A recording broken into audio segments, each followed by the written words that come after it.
ఒకే backdrop, ఒకే genre.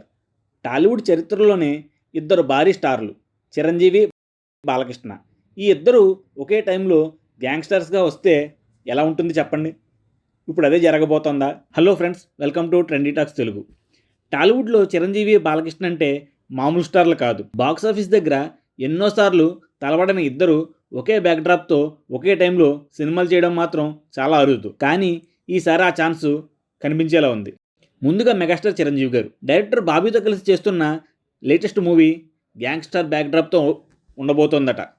Kolkata నగరాన్ని నేపథ్యంగా తీసుకుని powerful action డ్రామాను కొత్తగా ప్రజెంట్ చేయబోతున్నారట. ఈ మూవీలో అనస్వర రాజన్ కీలక పాత్రలో నటిస్తుండగా మోహన్ లాల్ గారు ఒక స్పెషల్ క్యామియోలో కనిపించబోతున్నారని సమాచారం. ఈ సినిమాకు కాకా లేదా కాకాజీ లాంటి టైటిల్స్ పెట్టే ఆలోచనలో ఉన్నారంట. ఇంకా ఫైనల్ కాలేదు. ఇక నందమూరి బాలకృష్ణ గారు గోపీచంద్ మలినేని డైరెక్షన్లో తెరకెక్కబోయే మూవీ కూడా గ్యాంగ్స్టర్ థీమ్తోనే సాగనుందట. ముందుగా అనుకున్న పీరియాడిక్ సెటప్ను పూర్తిగా పక్కన పెట్టేసి కథను కొత్త డైరెక్షన్లోకి తీసుకెళ్లారనే టాక్ వినిపిస్తోంది.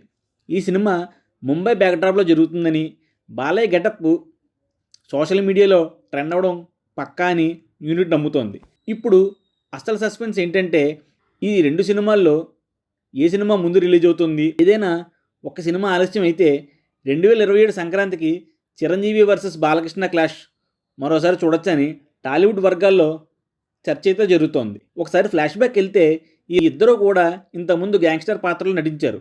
చిరంజీవి గారు Lankeshwarudu, big boss, God father చేస్తే బాలకృష్ణ గారి ఖాతాలో అశోక్ చక్రవర్తి, యువరత్న రానా లాంటివి ఉన్నాయి. కానీ ఇద్దరు సినిమాలు కూడా బ్లాక్ బస్టర్ రేంజ్లో ఏమీ ఆడలేదు. ఈ ఇద్దరు ఒకే జానర్లో ప్రయోగం చేయడం ఇప్పుడు అభిమానుల్లో ఆసక్తిని బాగా పెంచుతోంది. ఒకే జానర్, ఇద్దరు భారీ స్టార్లు. చిరంజీవి గ్యాంగ్స్టర్గా, బాలకృష్ణ డాన్గా. ఒకవేళ ఇది నిజమైతే మాత్రం టాలీవుడ్ అభిమానులకు డబుల్ ట్రీట్ ఖాయం. మీకు ఎవరి గ్యాంగ్స్టర్ లుక్లో చూడాలనుంది? చిరంజీవి గారా లేదా బాలకృష్ణ గారా? కామెంట్స్లో చెప్పండి. ఇలాంటి ఇంట్రెస్టింగ్ మూవీ అప్డేట్స్ కోసం మా ఛానల్ని సబ్స్క్రైబ్ చేయడం మర్చిపోవద్దు.